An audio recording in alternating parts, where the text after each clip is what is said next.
Contractors, cost catalog. I've talked to a lot of you guys, and I know it can be a pain in the butt to set it up and optimize it, but it is a crucial step to making sure you have a well-oiled machine JobTread system and your company operates efficiently.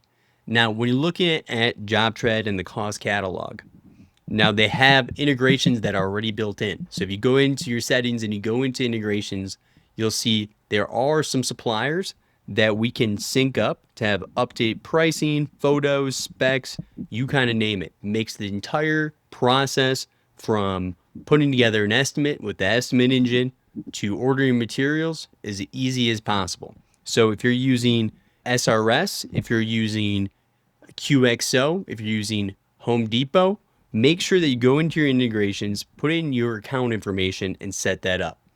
About as easy as it can be. Now you can use those line items in your estimate templates and in your material ordering, and you'll have up-to-date pricing.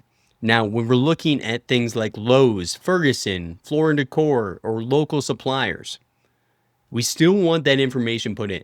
Now, the best way to do this is if you have an online login, you want to log in and you can review your previous orders, or you can go to a certain category that you want to make sure you push in those products to your cost catalog.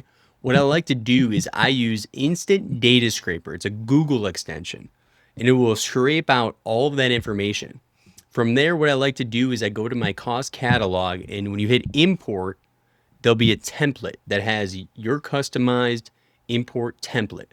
You're going to give that CSV file and everything you scraped out from those suppliers to an AI. We use Claude AI. We love Claude.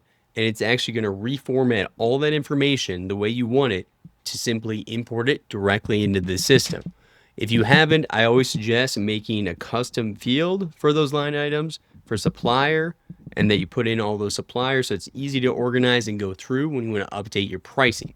Now they have the web clippers. So if you want to add in images, or if you want to update your pricing, it's a good idea to go in there maybe once a month, use that web clipper and update the pricing on those suppliers that are not integrated into the system.